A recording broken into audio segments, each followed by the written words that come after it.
Here's the first task. I added resistors just in case. And it's blinking white every second.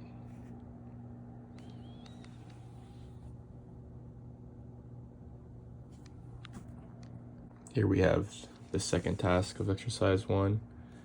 Same setup as before, but we can see the lights changing every 500 milliseconds, like cycling through 6 colors.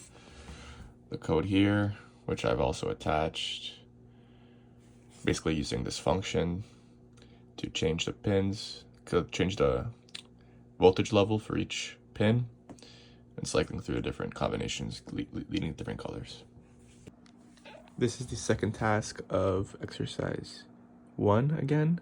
I just was confused whether it wanted to be the same color switching, like color switching every 500 milliseconds, or all the colors switching in a total of 500 milliseconds. So this is just either way. As you can see, all the colors are switching within a short time span. In the code, I've added both of them, so when you can look at the code, there's either or. Here we have exercise 2, task 1, with the rotary encoder. And as I'm turning it to the right, clockwise, it increases. To the left, counterclockwise, it decreases. And when I press the button, it resets to 0. And then you continue from there.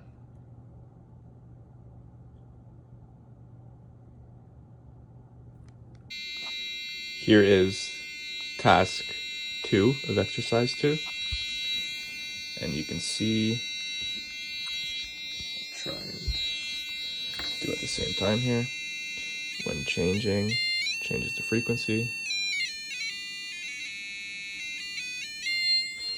And we can see that on the serial monitor.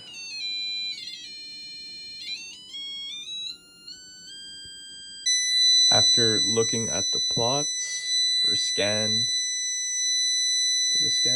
for task 2 and exercise 2, I was found that this was approximately the highest. Sorry for the thing. Around 2000 hertz. 2000 hertz, the value. Run it so you can see.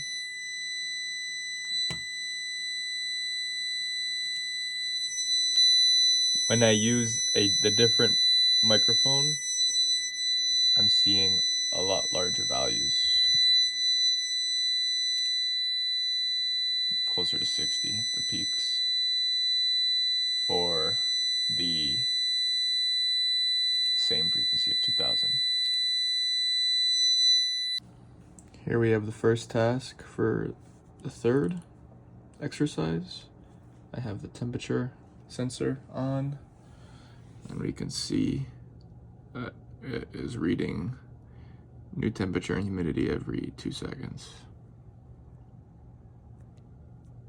I forgot to show the temperature, making an attempt to change the temperature. So we can see the readings that it's getting now, and I'll grab over it and see if it changes.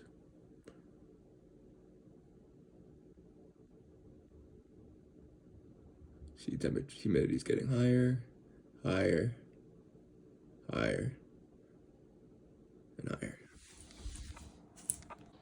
Here we have task 2 of exercise 3, with the temperature sensor displaying on the LCD panel. It's updating. Let me cover it to show you.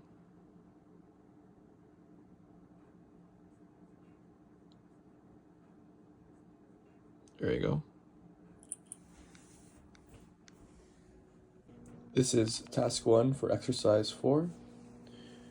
And we can see how moving the sensor around changes the values. Here I'll have it flat on its back. We see X and Y acceleration near 0, Z near -1. And if I move it, changes the values. Rotational values as well.